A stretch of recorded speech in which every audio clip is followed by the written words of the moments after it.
Hello guys, I'm super excited today. Today is my first episode in my show, Two People Talking. I'm so glad that the first episode will feature my good friend Azza Mughairy. She's a media personality, an influencer, and a super mom. Azza, thank you for coming today. Thank you for having me, Kautar. I love the last title, super mom. I think that's my favorite. I think this title is so cool, and I Yeah. think you've just set an example of how a modern mom should look like. So I'm very proud of you, Azza. I'm glad. Azza, the title of this episode is entrepreneurs versus influencers. Yeah. There's a lot of talks about, influencers not being, it's not a business, although it's a business. And I wanted to take this opportunity to talk to you about your experience being an influencer and how everything started in your life. Because a lot of people don't know that you actually had a very successful career before becoming an influencer. So tell us a little bit about that.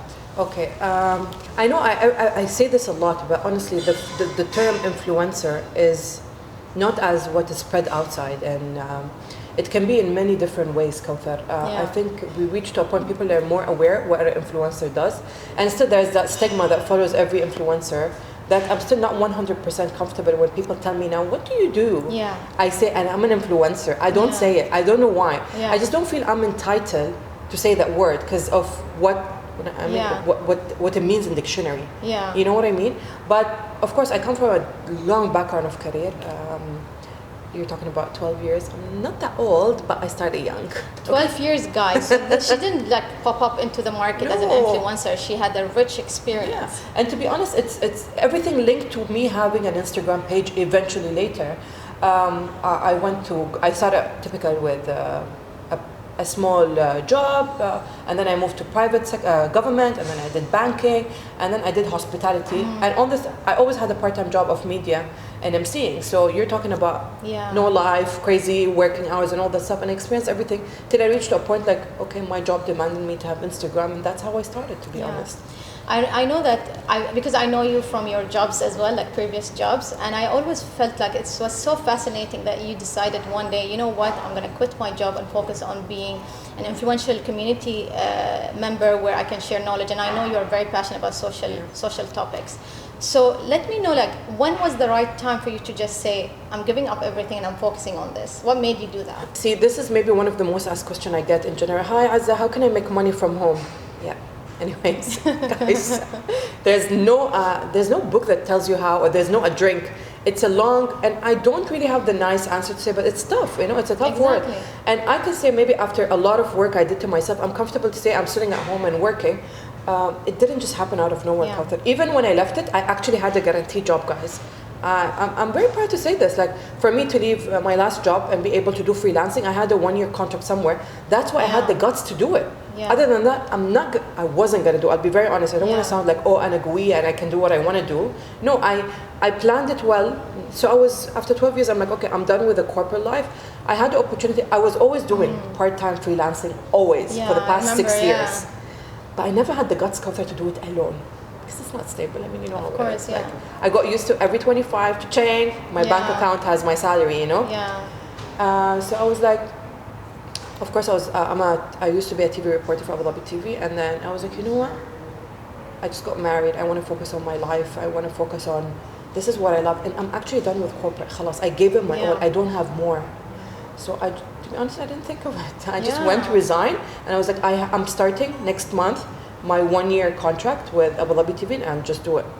I think, to be honest, it's a beautiful thing, and it's a great opportunity, especially for moms who wants to spend more time at home. There's no shame in that. This is actually smart. You pick your positions, as they 100%. Say, whenever you want it, right? But I'll be very honest, just to clarify this, because I get asked a lot. I was lucky, okay, but I worked so hard to get that 1-year contract, which, by the way, I lost it right now. I'm not with Abu Dhabi TV anymore, but I had something stable. So I would always recommend people, don't leave a corporate job if you don't have something at least. Hold into something. Exactly. Even if it was freelancing and temporary and different, but hold into something. And then, inshallah, that will open different door to other things, But this is typical business mentality. I don't understand why people really try to make us so different as entrepreneurs versus influencers. But it's a business mentality. You have to, you have to evaluate your risk. You have to calculate your risk. You have to make sure that whenever you make a decision, it's a calculated decision. So, but I feel like it's maybe for me, okay, I don't want to say I don't see myself as a business owner. It's just the responsibility is huge, Kauthar. I don't, just being able to sleep at night knowing people depend on me, I cannot.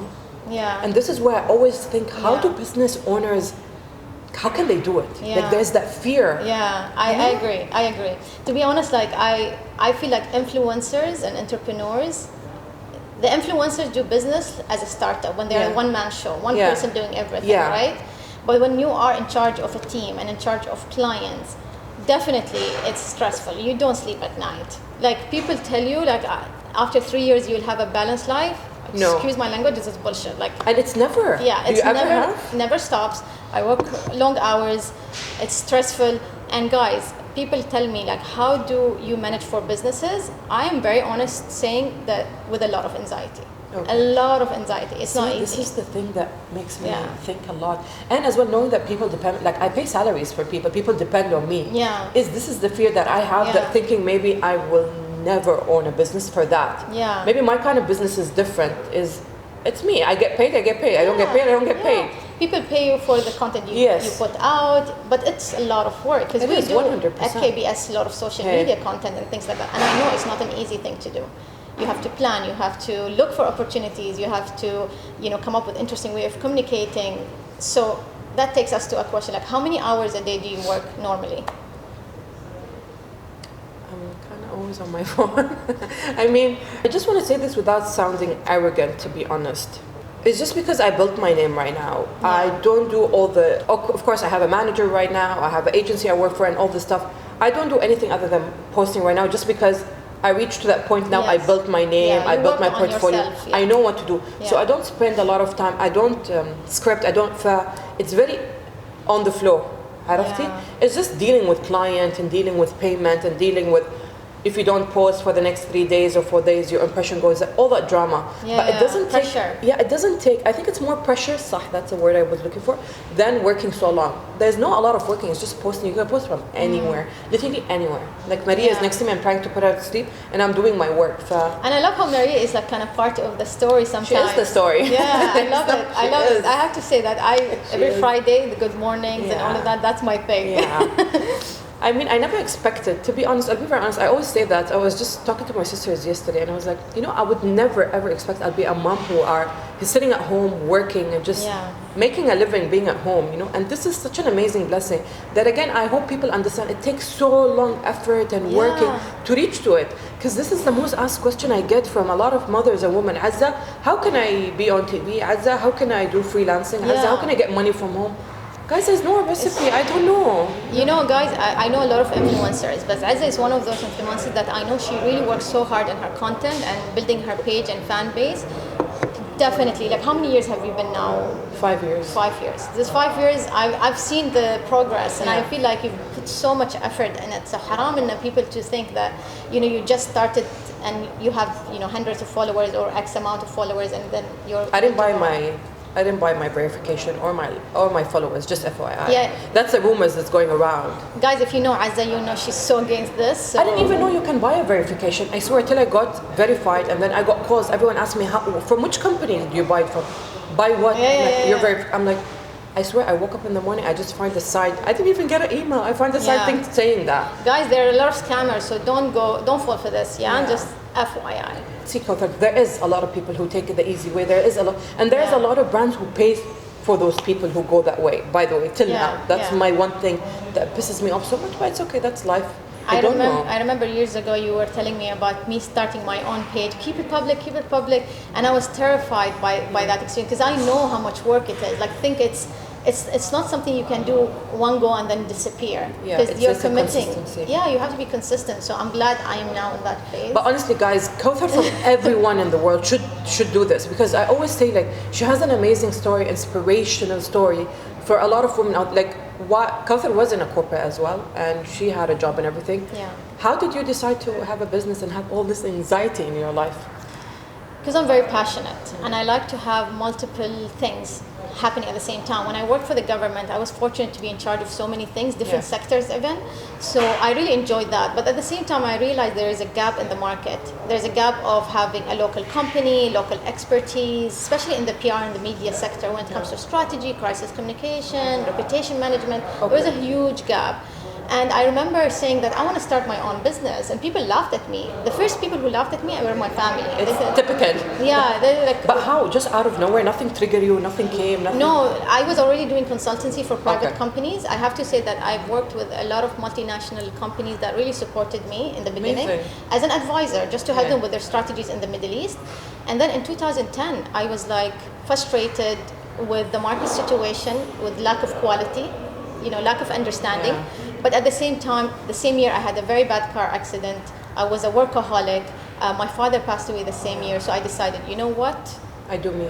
I do me. And I'm very, very fortunate to be doing my own business and to be choosing the clients I want to work with, And it's interesting, today I work on something that is fashion related. Tomorrow I work on a government level event, launching something mega. You touched point on something about people paying you on time, doing things. A lot of people think when you start a business or being an influencer, you're fully loaded. Really? Guys, we are rich. Like I always say, I am rich, but my money is in the market. It's in the market. And I'm assuming it's the same issue with influencing, right? Yeah, and this is where sometimes I'm like, oh, that's the only one thing I miss about. I mean, everyone works for the money. I'm not going to lie. Different percentage from a person to a person. But that's what I miss about corporate life is there's that set date that I know I'm going to receive. With social media or influencing, of course, after a year, I started getting paid decent money. That you have to, like it says on the contract, on the 1st of Jan, you never know when you get it. I think we should go deep right now. Let's go deep. Okay. So, Azza, I love you to death, and I know you will be very honest about this, but I want to know, like, from your experience doing this for the past 5 years, and now dedicating yourself to it as a,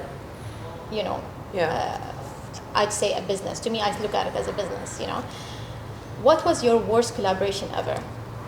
I won't mention name, not because of out of honesty or anything. Maybe it was bad for me, but good for someone else. But it was a lot, to be honest, Kawthar, because I think in terms of course, on Instagram, I just don't do only Instagram. I do public speaking as well for events and talks, and I get paid for that, to be honest.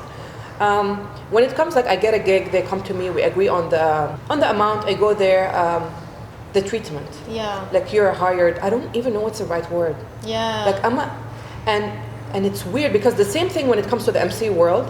I traveled to India one time for actually an MC job for 3 days. When I reached there, I had my own cabin. Nice. I had my own makeup artist, my own tea guy. Yes. I was like, what is this? They treat you like you are something because you are the person who's going to speak. Appreciated. Yeah, because they have to put you in a good mood. You're the presenter and stuff. And I'm like, oh my God, this is how they should treat an MC or a presenter.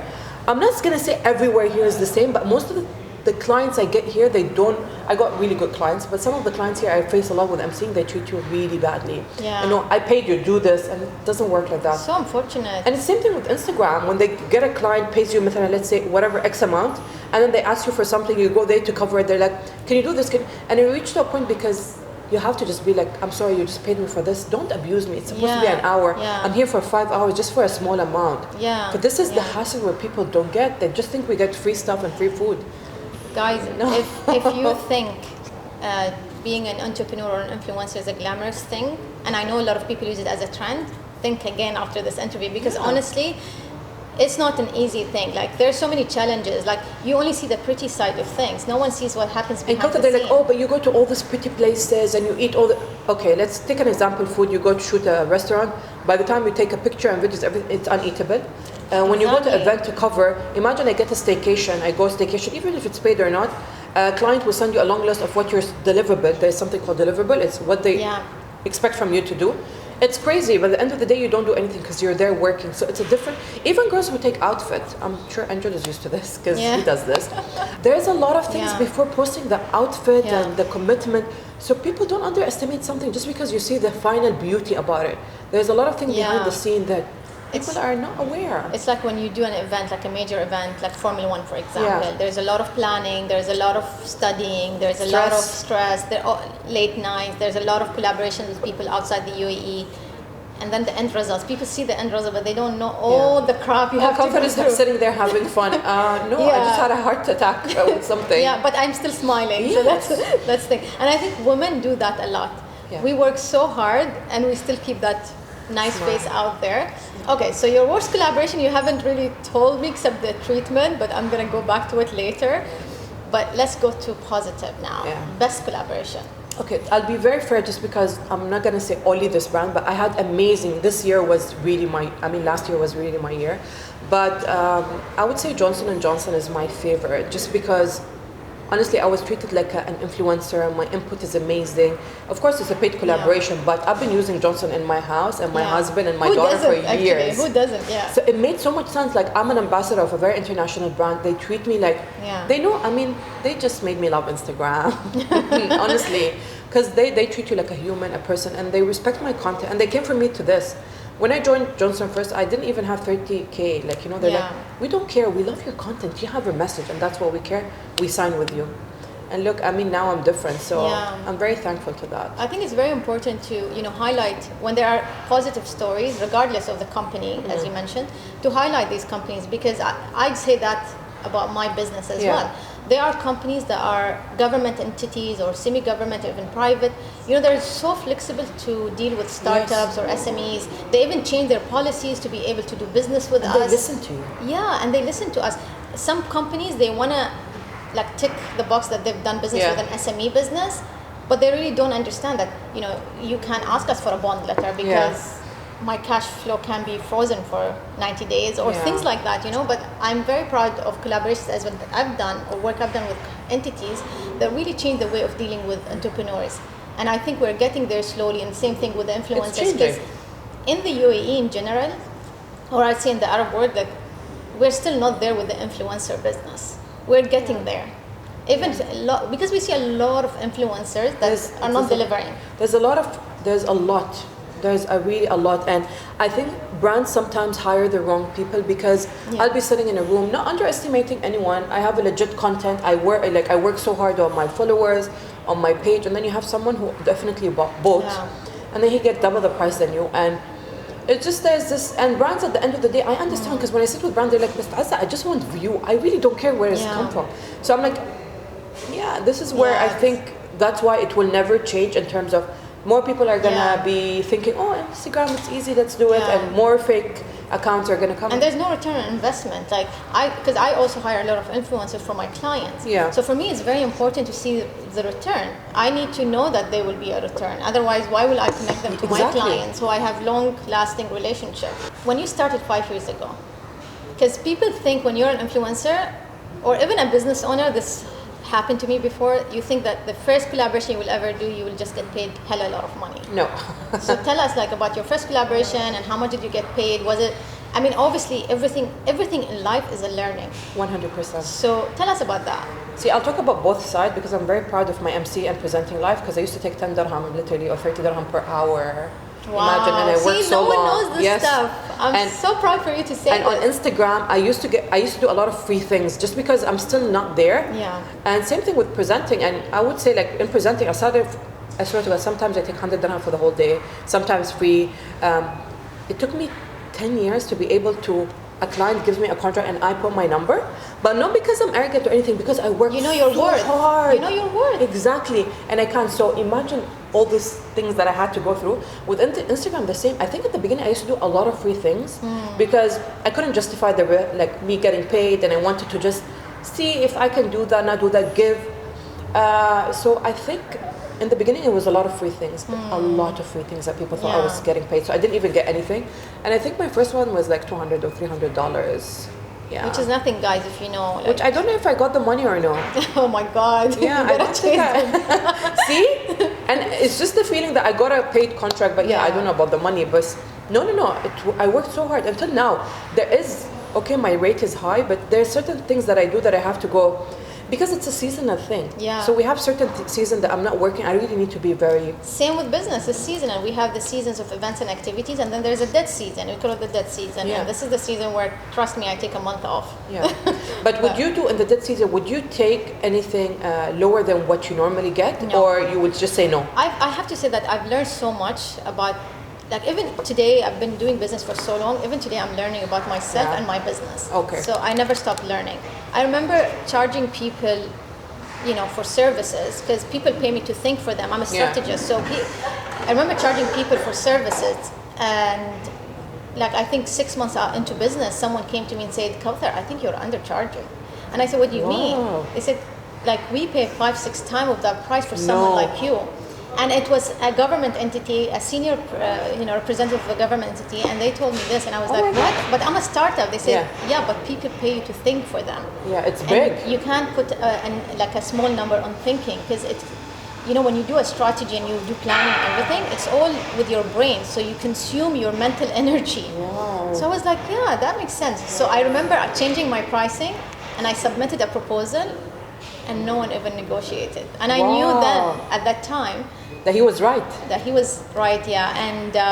And now, again, I'm not arrogant, but I know what I bring to the table. I know the value I bring. So you to say my no. clients. And I say no. Yeah. Honestly, the past 2 years been so good that I've actually turned business away. Yeah, I think Alhamdulillah.